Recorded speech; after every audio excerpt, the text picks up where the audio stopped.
Notez également dans l'actualité que le vice-amiral d'escadre Omar Wade a été installé officiellement dans ses fonctions de chef d'état-major général des armées sénégalaises.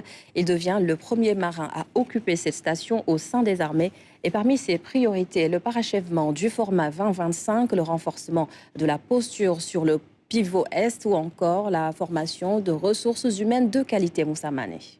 Le vice-amiral d'escadre Omar Wade qui reçoit le fanion des armées, symbole d'une prise de commandement. Le nouveau chef d'état-major général des armées arrive dans un contexte de montée en puissance de cette institution militaire, mais surtout dans une période caractérisée par des menaces sécuritaires dans la sous-région. Officier pétri de qualité, il doit impulser une nouvelle dynamique aux forces armées sénégalaises. Officier de marine, vous avez été façonné par un milieu d'exigence absolue. La mer.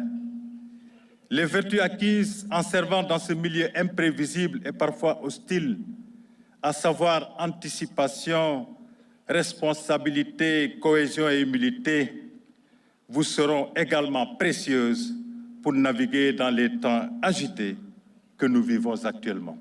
Les armées sénégalaises ont pour principale mission la sécurisation de l'intégrité du territoire national, la protection des populations, la sécurité des frontières terrestres, aériennes et maritimes.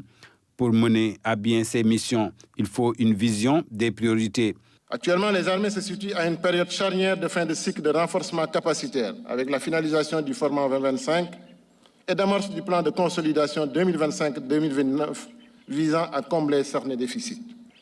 La deuxième priorité vise à renforcer notre posture sécuritaire orientale face à l'instabilité persistante au Sahel et ses répercussions directes sur notre sécurité nationale. Ma troisième priorité consistera à adapter à la politique des ressources humaines. Les nouveaux métiers militaires, cyberopérateurs, analystes IA, techniciens drones, spécialistes guerre électronique bénéficieront de parcours de carrière spécifiques avec des passerelles civiles pour maintenir l'attractivité. J'accorderai une attention particulière aux centres, écoles, instituts de formation et d'enseignement. Le concept armée-nation sera consolidé davantage. Pour réaliser ses ambitions, le vice-amiral d'escadre peut compter sur le chef suprême des armées. D'ailleurs, le ministre des Forces armées insiste sur les rapports qu'il doit avoir avec l'autorité.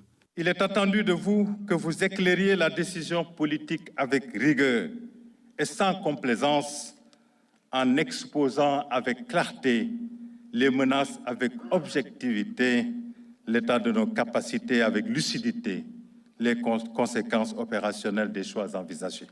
Il vous appartiendra aussi de traduire fidèlement les orientations politiques en directives militaires claires, en plans cohérents et en actions efficaces sur le terrain. Pour ma part, c'est dans cette relation de confiance exigeante que j'entends mener avec vous, à ma qualité de ministre des Forces armées, la mission de veiller à la cohérence de notre stratégie et de renforcer la solidité de notre outil de défense. Pour terminer, le ministre des Forces armées attire l'attention du SEMGA sur les responsabilités des armées.